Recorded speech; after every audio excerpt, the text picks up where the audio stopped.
Dan and I have been married for 3 years and 8 months ago welcomed our amazing son into the world. He was very planned and wanted, and motherhood had been transformative for me. I was able to take for 1/2 months maternity leave before going back to work. Without going into too many details, we both work white-collar jobs that require professional attire. A normal workday look for me is a skirt or pair of slacks, a silk blouse, pumps or boots depending on the weather, but always with a heel because I'm 5'0", maybe a blazer if I have a big meeting. Dan wears a suit almost every day. I also style my hair and do some makeup for work every day. This is what I wore before our son was born and what I continue to wear. Dan and I are pretty even in sharing parenting duties. I tend to take mornings because I'm more of a morning person than Dan. A normal morning for me starts early: short workout, shower, get baby up, get baby ready and baby off to Dan because the daycare is on Dan's way to work. I'm normally dressed at the tail end of this process, but I keep my robe on over my clothes in case my son wants to give my outfit something to remember him by on our way out the door. For the last month or so, Dan has been more irritable than normal in the morning. There have been side comments if he gets up and I'm drying my hair or getting dressed. Basically, if I'm not 100% focused on my son in the AM. Our son is happy playing and supervised, so I just chalked it up to morning moodiness, but it's been getting worse. Last night, I brought it up in what I thought was a neutral, non-confrontational way. Basically, his answer was this: his mom was 100% a mom after her kids were born. She gained a fair amount of weight after she had kids and never tried to lose it. She wore sweatpants every day and works a job where she wears a uniform, so if she wasn't in her work uniform she was in sweats and a t-shirt. She never did her hair or makeup. Her entire identity was being a mom, and she shared with me how hard it was to watch her kids start their own lives. Dan thinks I don't care about our son as much as he does since I worked on losing the baby weight and still put effort into my appearance. I feel like keeping this part of my identity actually helps me be a better mother. I love my son, but I'm still me and I still have the things I like to do. Dressing well my identity actually helps me be a better mother. I love my son, but I'm still me and I still have the things I like to do. Dressing well, blowing out my hair and doing my makeup are therapeutic to me.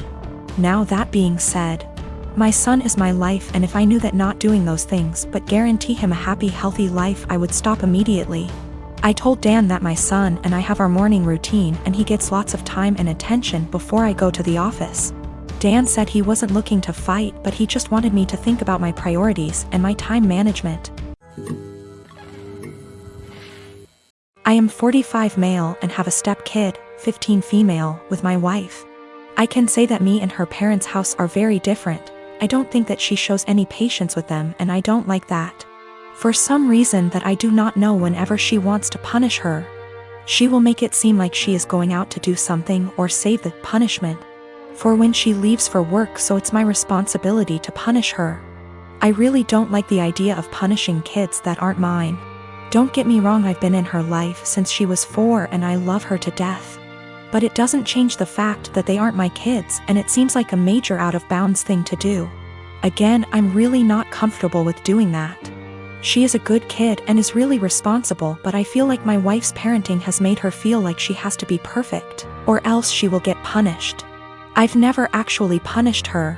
Like I said, she's a really good kid, and no circumstances did I ever see that a punishment was necessary.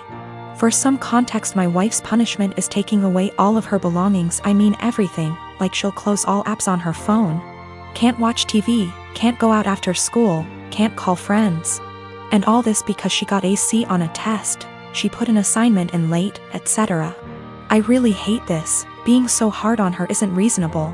She rarely ever does anything wrong. I mean, last year she probably had 2 assignments turned in late throughout the whole year. These things don't need such harsh punishments, they just need to be left off with a warning. And when she tells me to punish her, that's all I do. I give her a warning and she does just fine after that.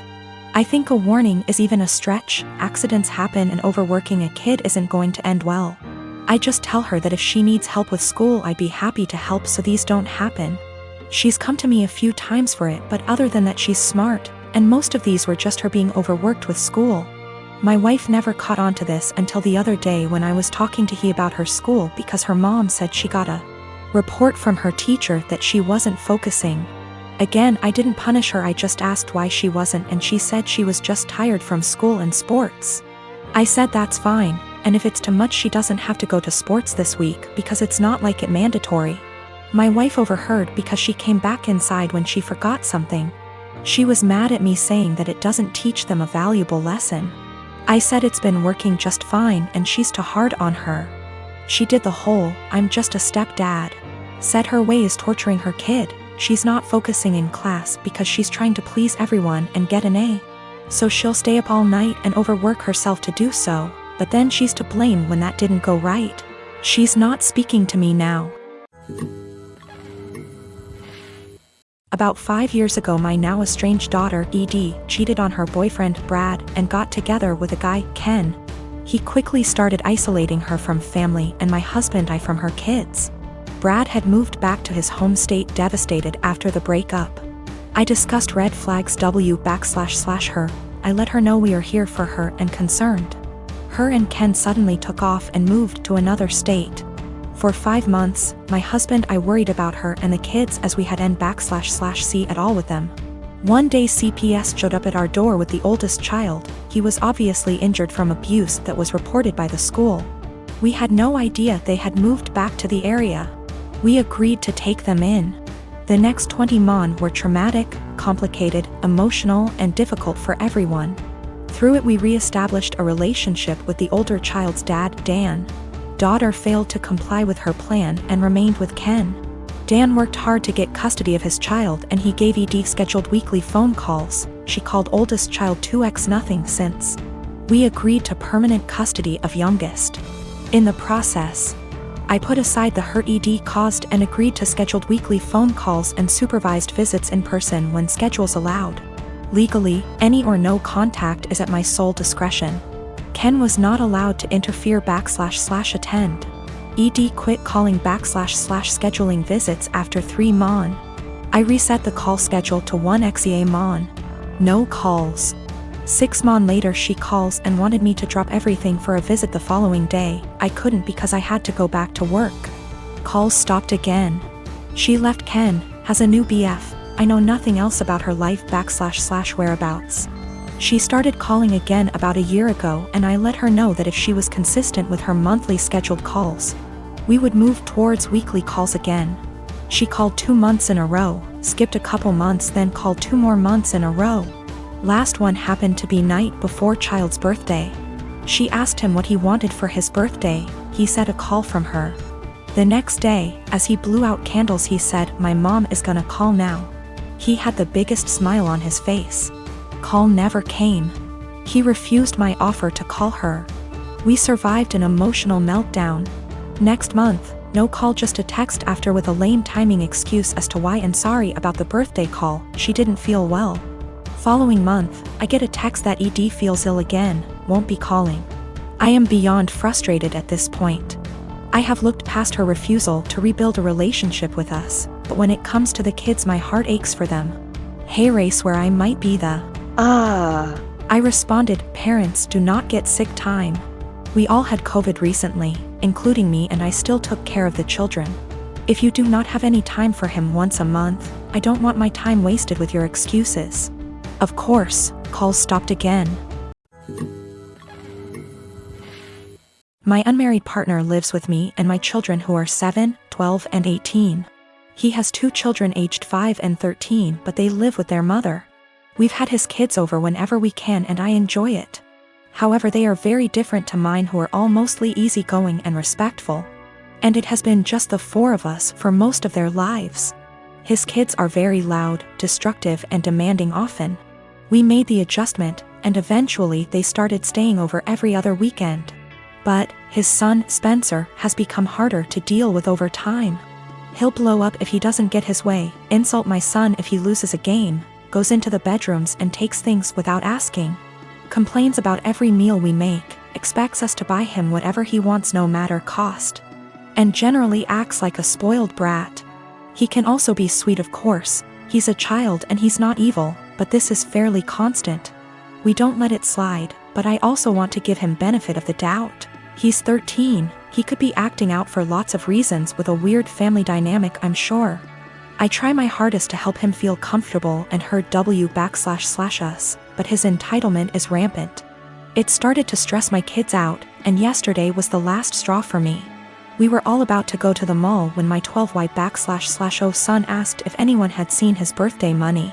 He had $100 saved, disappeared from his desk.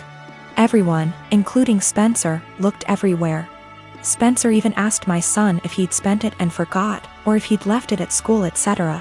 Spencer then went outside to sit in the car alone and wait to leave. My partner went out to talk to him, which eventually led to getting him to empty his pockets. He had stolen the $100 to spend at the mall. My partner told him off, texted his mom about it and told me, then gave it back to my son. Quietly furious, we went out as planned after a talk with Spencer as to not ruin the day for the other kids. He didn't seem to feel guilty at all, even asked us to get him a $120 jacket while out. Once they were back at their mom's, I told my partner I don't want Spencer in the house anymore, at least for now. I do love his kids, and I don't want them to not see their dad. My partner has a house he doesn't use, so I suggested on those weekends we take the kids there for now. Then when any of mine aren't feeling it, they can go home and we can get some quality time, and so his kids don't have to share his attention as much. He thinks this is dramatic, an overreaction. I've told him I'm open to other ideas but won't budge from my stance. I don't want my kids feeling like they need to guard their space or to be uncomfortable in their own home. My youngest has autism and gets overstimulated with them around sometimes. He gets along W/5Y/O but needs breaks. My 12Y//O is quite anxious and 18Y//O has bipolar disorder. They're introverted, home is their safe haven and weekends are the only real free time they have. But I also don't want to be unfair to his kids.